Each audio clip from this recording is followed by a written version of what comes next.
வணக்கம். மாலை முரசு செய்திகளை விரிவாக பார்ப்பதற்கு முன் தலைப்புச் செய்திகளை பார்க்கலாம்.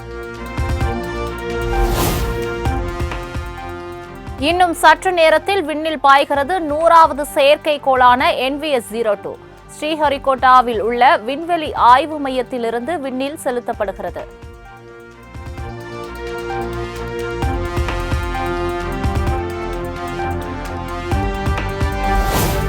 வக்ஃப் திருத்த மசோதாவுக்கான 14 மாற்றங்களை ஏற்றுக்கொள்வதை உறுதி செய்ய இன்று வாக்கெடுப்பு. வரும் 31ஆம் தேதிக்குள் இறுதி அறிக்கை சமர்ப்பிக்கப்படும் என தகவல்.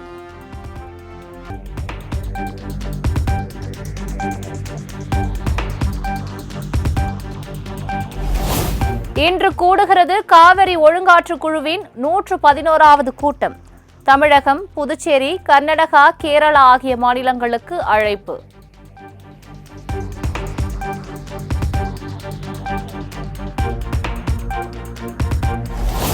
முதலமைச்சர் மு.க.ஸ்டாலின் தலைமையில் இன்று திமுக எம்பிக்கள் கூட்டம். சென்னை அண்ணா அறிவாலயத்தில் காலை 11 மணிக்கு நடைபெறும் என பொதுச் செயலாளர் துரைமுருகன் அறிவிப்பு.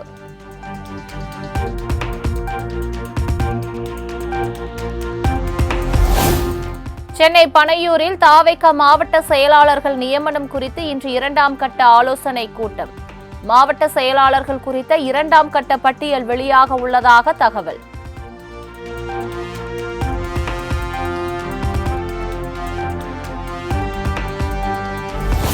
தமிழ்நாட்டை நம்பர் 1 மாநிலமாக மாற்றுவதே தனது இலக்கு என முதலமைச்சர் மு.க.ஸ்டாலின் திட்டவட்டம்.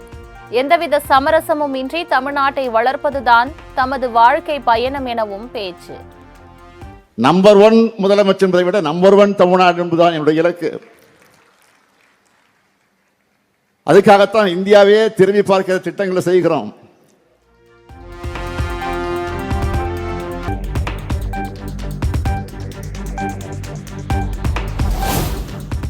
சமூக நீதிக்காகவே உருவாக்கப்பட்டு போராடுவது திமுக தான். நூற்றாண்டை கடந்த பிறகும் சமூக நீதிக்கான நமது பயணம் தொடர்வதாக முதலமைச்சர் மு.க.ஸ்டாலின் பேச்சு. அது மட்டுமல்ல, இன்னைக்கு சமூக நீதி உரிமைகளை அகில இந்திய அளவிலும் கிடைக்க போராடி வர்றது திமுக தான். நூற்றாண்டை கடந்த பிறகும் சமூக நீதிக்கான நம்முடைய பயணம் தொடருது.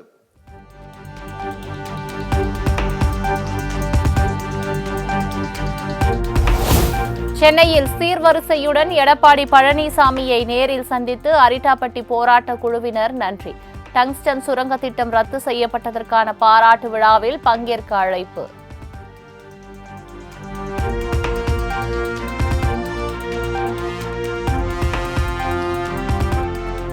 அறவழி போராட்டத்தின் காரணமாகவே டங்ஸ்டன் சுரங்க திட்டத்தை மத்திய மாநில அரசுகள் கைவிட்டன. யாருக்கோ உதவி செய்ய வேண்டும் என்பதற்காக திமுக அரசு 9 மாத காலம் அமைதியாக இருந்ததாகவும் எடப்பாடி பழனிசாமி விமர்சனம்.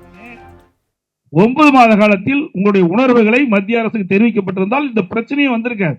இவ்வளவு கஷ்டப்பட வேண்டிய அவசியமே இல்லை. யாருக்கோ உதவி செய்ய வேண்டும் என்ற அடிப்படையில் தான் 9 மாத காலம் காலம் தாழ்த்தினார்கள்.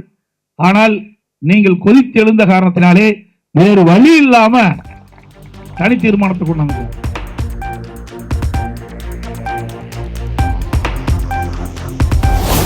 வன்னியர்களுக்கு அதிக துரோகம் செய்தது முதலமைச்சர் மு.க.ஸ்டாலின் தான் என சேலத்தில் பாமக தலைவர் அன்புமணி பரபரப்பு குற்றச்சாட்டு.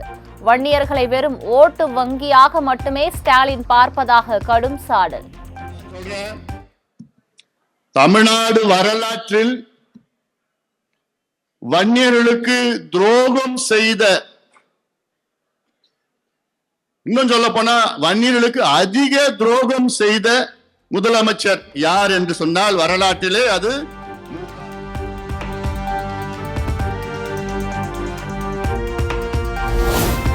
தந்தை ராமதாசோடு மல்லு கட்டி கொண்டிருக்கும் அன்புமணிக்கு வன்னியர்களுக்கு திமுக செய்தது தெரிய போவதில்லை. பாமக தலைவர் அன்புமணிக்கு அமைச்சர் ராஜேந்திரன் பதிலடி.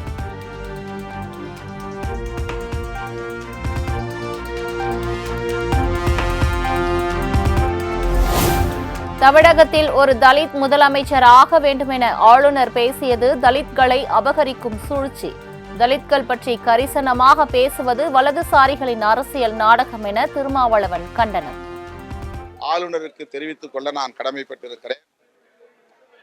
திடீரென்று சுவாமி சகஜானந்தாவுடைய நிகழ்வுகளில் பங்கேற்பதும் தலித்துகளை பற்றி கரிசனமாக பேசுவதும் தலித்துகள் முதல்வராக வேண்டும் என்பதும் ஒரு திட்டமிட்ட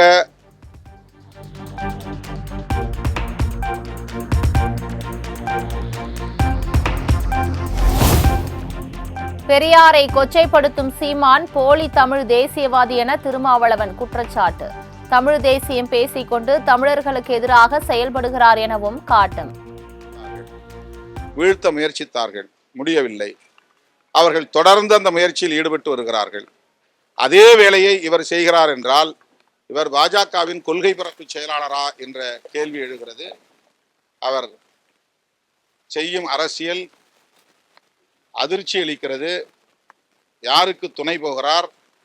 தமிழ் தேசியம் என்கிற பெயரால் தமிழர்களுக்கு எதிரான அரசியலை ஏன் செய்கிறார் என்கிற கேள்வி எழுகிறது.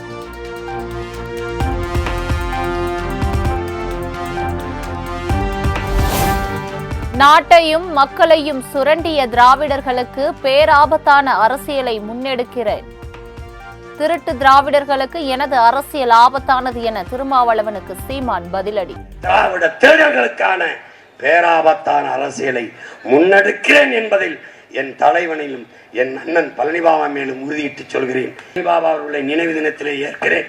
நான் உண்மையிலேயே பேராபத்தான அரசியலை முன்னெடுக்கிறேன்.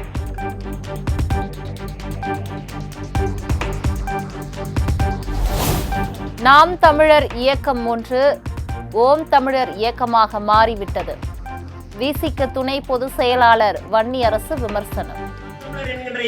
ஓம் தமிழர் இயக்கமாக மாறி இருக்கின்றது. இஸ்லாமியர்களும் கிறிஸ்தவர்களும் சாத்தானுடைய பிள்ளைகள் என்று சொன்னவன் யாரு? சீமான். இன்னொரு கிளையாக இன்றைக்கு தமிழ்நாட்டிலே செயல்படக்கூடிய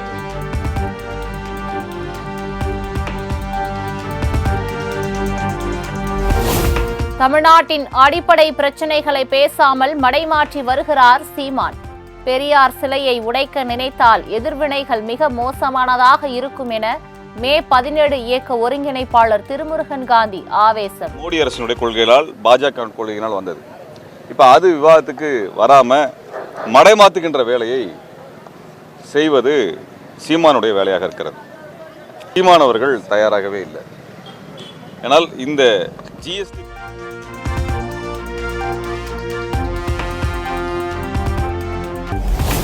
மாநிலத்திற்கான முதலீடுகள் மற்றும் முதலீட்டாளர்களை தக்க வைத்துக் கொள்ள அமைச்சர் டிஆர்பி ராஜா முயற்சிக்கவில்லை. கோவையில் தனியார் ஆன்லைன் கல்வி நிறுவனம் மூடப்பட்டதை சுட்டிக்காட்டி அண்ணாமலை குற்றச்சாட்டு.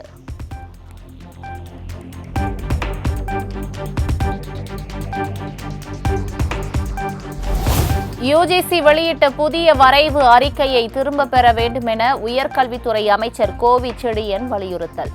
மாநில உரிமைகளை பறிக்கும் அறிக்கையை திரும்ப பெறும் வரை சட்ட போராட்டம் தொடரும். தமிழக அரசு பின்வாங்காது எனவும் திட்டவட்டம். ஆனால் இப்பொழுதே 48% மேலான கல்வி என்ன வேணுமோ அதை செய்வதற்கு முன் வருகிறார்கள் என்பதில் மிகுந்த நம்பிக்கை உண்டு. அது தொடரும், அது வெற்றியும் காணும். சட்ட போராட்டம் நடத்தி மாணவர்களின் அக்கறை.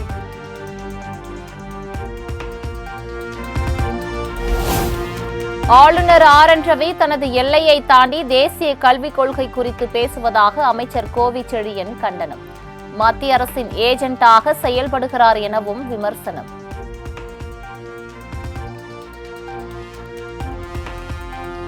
ஆளுநர் அவர்களுக்கென்று சில நெறிமுறைகள் அளவு இருக்கிறது. அந்த எல்லையை தாண்டி கல்வித்துறையை சீரழிக்க நினைத்தால் நீதிமன்றத்தை நாட வேண்டும்.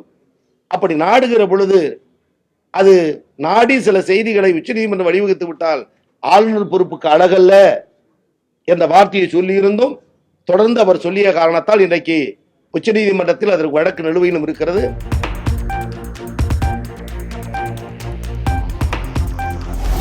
எடப்பாடி பழனிசாமி ஆட்சிக்கும் ஸ்டாலின் ஆட்சிக்கும் பெரிய வித்தியாசம் இல்லை என டிடிவி தினகரன் விமர்சனம். 2026 சட்டமன்ற தேர்தலில் தேசிய ஜனநாயக கூட்டணி ஆட்சி அமைக்கும் எனவும் நம்பிக்கை.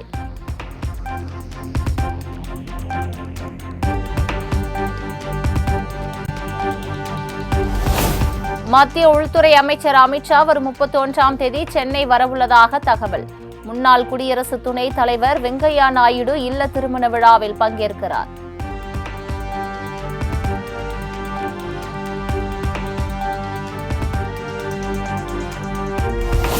பொது சிவில் சட்டத்தை ஒட்டுமொத்த நாட்டிற்கும் அமல்படுத்த வாய்ப்பில்லை. திருச்சியில் கர்நாடக துணை முதலமைச்சர் டி.கே. சிவக்குமார் திட்டவட்டம்.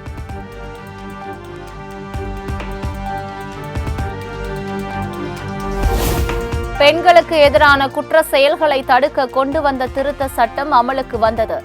ஆளுநர் ஒப்புதல் அளித்த நிலையில் கடந்த 25ஆம் தேதி முதல் நடைமுறைக்கு வந்ததாக தமிழ்நாடு அரசு அறிவிப்பு.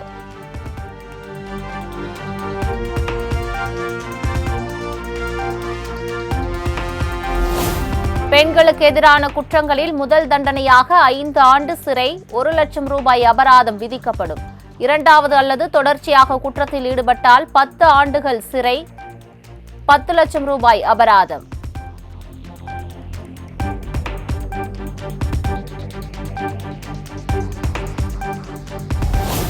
மினி பேருந்துகளுக்கான கட்டணங்களை மாற்றி அமைத்து தமிழக அரசு உத்தரவு. கட்டண நிர்ணயம் மே 1ஆம் தேதி முதல் நடைமுறை.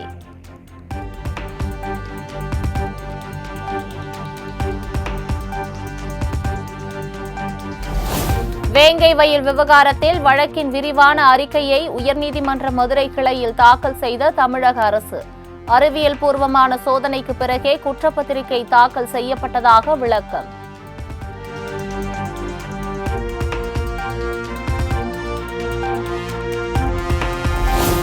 பூவிருந்தவள்ளி தேசிய புலனாய்வு சிறப்பு நீதிமன்றத்தில் நீதிபதியை நோக்கி காலணிகளை வீசிய ரவுடி கருக்கா வினோத் தன்னை விடுதலை செய்ய வேண்டும் என ஆவேசமாக முழக்கமிட்டதால் பரபரப்பு.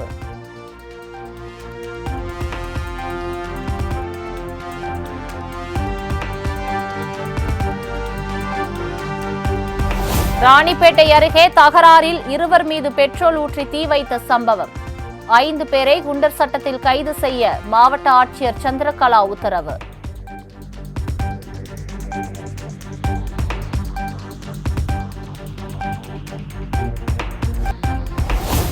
மகப்பேறு அறுவை சிகிச்சைக்கு பின் வயிற்றில் பேண்டேஜை வைத்து தைத்த தனியார் மருத்துவமனை.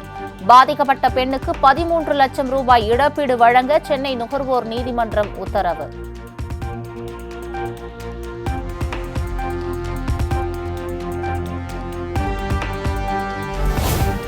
கன்னியாகுமரி, நெல்லை, தென்காசி, தூத்துக்குடி மாவட்டங்களில் நாளை மற்றும் நாளை மறுதினம் கனமழைக்கு வாய்ப்பு. சென்னை வானிலை ஆய்வு மையம் கணிப்பு.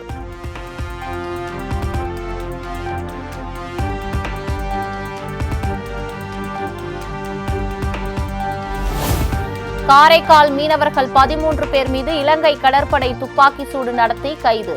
மீனவர்களை மீட்க நடவடிக்கை எடுக்க கோரி மீனவ பெண்கள் ஒப்பாரி வைத்து கண்ணீர் விட்டு கதறிய சோகம்.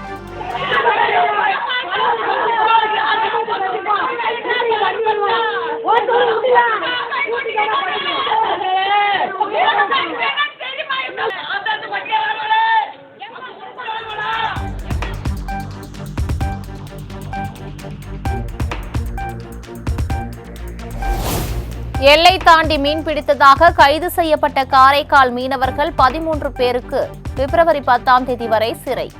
மன்னார் நீதிமன்ற உத்தரவின் அடிப்படையில் யாழ்ப்பாணம் சிறையில் அடைக்கப்பட்ட மீனவர்கள்.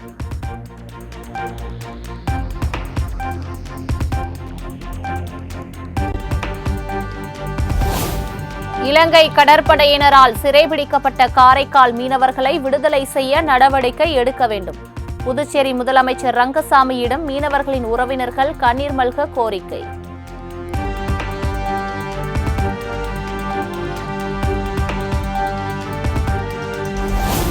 உத்தரகாண்ட் மாநிலம் டேராடூனில் 38வது தேசிய விளையாட்டுப் போட்டி கோலாகல தொடக்கம். ராஜீவ்காந்தி சர்வதேச கிரிக்கெட் மைதானத்தில் போட்டிகளை தொடங்கி வைத்தார் பிரதமர் மோடி.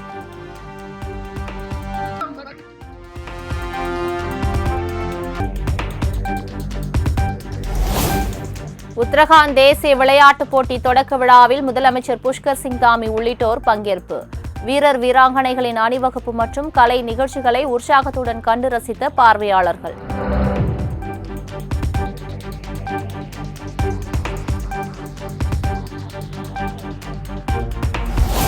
2036 ஆண்டு ஒலிம்பிக் போட்டியை இந்தியாவில் நடத்த முயற்சித்து வருகிறோம். இந்தியாவில் ஒலிம்பிக் நடத்தப்பட்டால் அது நாட்டின் விளையாட்டுத் துறையை மேம்படுத்தும் எனவும் பிரதமர் மோடி பேச்சு.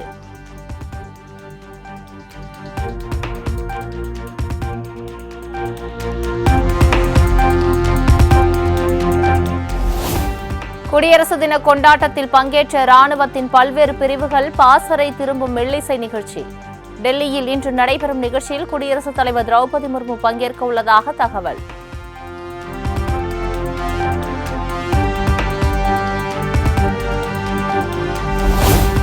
யமுனை ஆற்றில் விஷக்கலப்பா குற்றச்சாட்டுகளுக்கான உண்மை சான்றுகளை இன்று இரவு 8 மணிக்குள் தாக்கல் செய்திடுக. அரவிந்த் கெஜ்ரிவாலுக்கு தேர்தல் ஆணையம் உத்தரவு.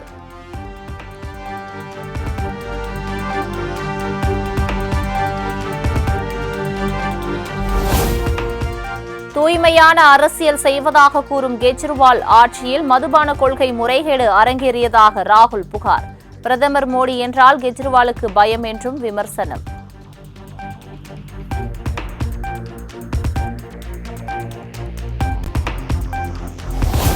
வங்கதேசத்திலிருந்து சட்டவிரோதமாக குடியேறியவர்களை அரவணைத்து செல்ல வேண்டும். காங்கிரஸ் மூத்த தலைவர் சாம் பிட்ரோடாவின் பேச்சுக்கு பாஜக செய்தி தொடர்பாளர் பிரதீப் பண்டாரி கடும் கண்டனம்.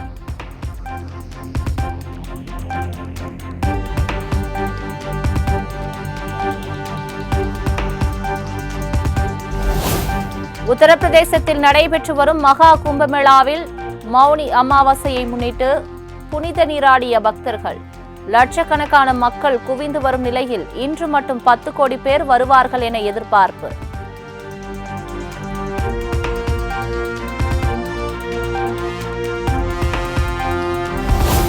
செர்பியாவில் ரயில் நிலைய சீரமைப்பு பணியில் முறைகேடு நடைபெற்றதாக கூறி நாடு தழுவிய அளவில் போராட்டம் நடைபெற்றதன் எதிரொலி.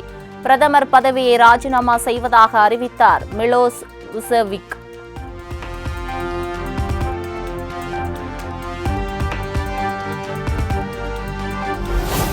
இந்தியாவுக்கும் அமெரிக்காவுக்கும் இடையே நிலவும் பிணைப்பின் தயாரிப்பு நான். மைக்ரோசாப்ட் தலைமை நிர்வாக அதிகாரி சத்யா நாதெல்லா பேச்சு.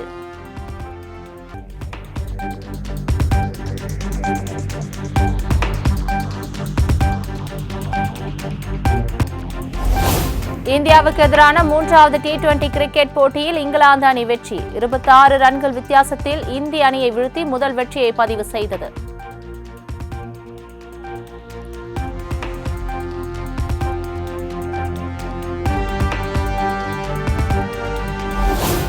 இந்தியன் சூப்பர் லீக் கால்பந்து தொடரில் ஜாம்ஷெட்பூர் அணி வெற்றி. 2-1 என்ற கோல் கணக்கில் பஞ்சாப் அணியை வீழ்த்தி அசத்தல்.